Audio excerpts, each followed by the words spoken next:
been waiting for, and this is the highlight of our conference today, is Sir Tim Clark with us. Please give him a warm round of applause, ladies and gentlemen. In my own view, when the COVID thing started, we were kind of traumatized by this because it was the worst thing we'd ever faced. But there was a belief that this would come to an end and that we needed to prepare ourselves for when it did come to an end. So really, you have to believe, if you're in it for the long game, as Emirates is, that these things will come to an end. And, you know, if you have a ubiquitous global product like we have, serving just about every city on the planet, with more to come, these knocks you've got to be used to taking. And so long as your network is robust enough to deal with those, then you can deal with most things. And as I said to the team, we got through COVID. This year, closing in next week, will be the most profitable in the airline's history. So it demonstrated to us that we have the wherewithal to navigate through all these things and come out ahead of the game. So I'm really quite proud of that, even though it's not been without its... One of the things that has always driven us is that, certainly driven me, is that I don't really accept problems as problems. There's always a solution to anything. You can go round, under, over, whatever, but you keep going and you deal with these things as they come on a rising basis in the belief that they will either be solvable or they'll end one way or the other. So that sort of DNA within the Emirates management team still exists today. So we will be able to deal with anything that comes along.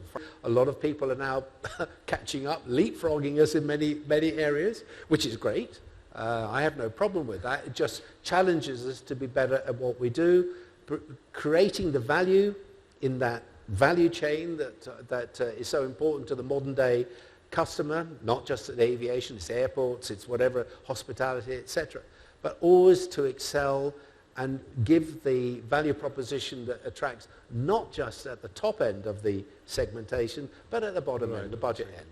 So the need for the business to morph into that, to create and continue to innovate is vital to what we do. We've seen your presentation about lifestyle brands and how Emirates is now becoming synonymous with quality. It links itself to a lot of the other premium brands on the planet today. So I like to think that as we innovate and activate and importantly actually walk the talk, then we can get there and stay there. Well, I don't know whether we do things any differently. I sense that we've been a bit of an outlier since we started. We've been fairly bold and brave in what we've done.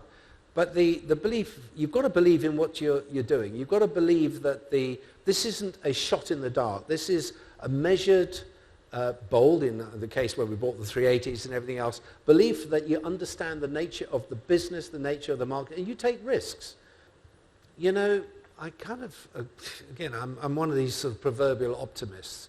I'm also an aviation anorak, so I kind of like the idea of aviation being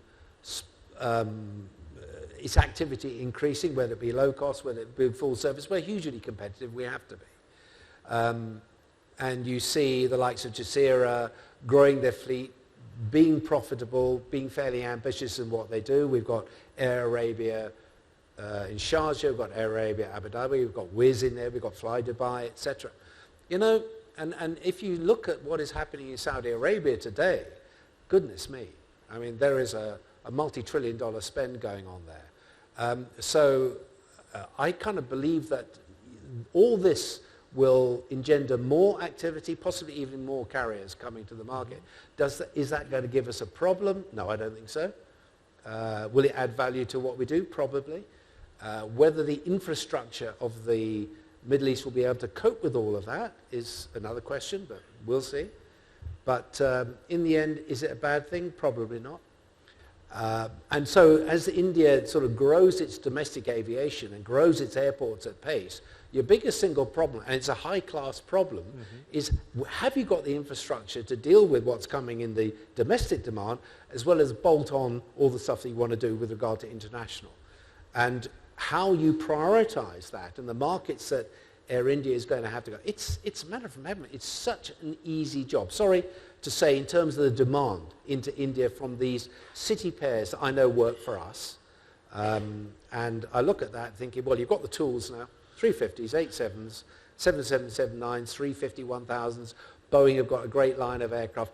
They can do the job for you. There's no excuse now not to move ahead at pace, and good luck to you. I think it's a great story.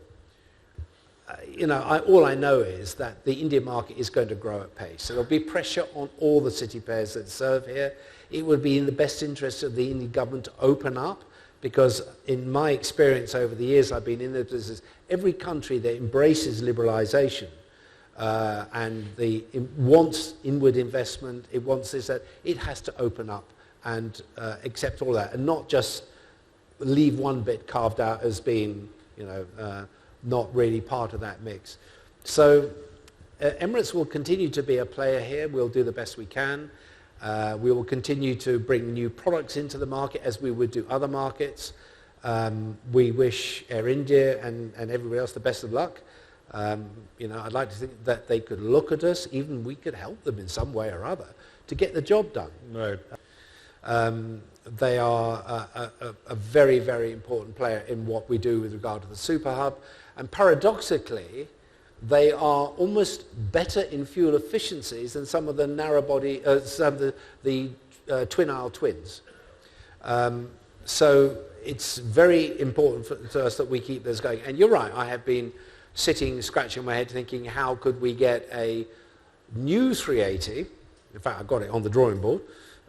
How would we get that so I could get 25% fuel efficiencies and operating cost efficiencies with latest technology, propulsion, etc., and it's doable.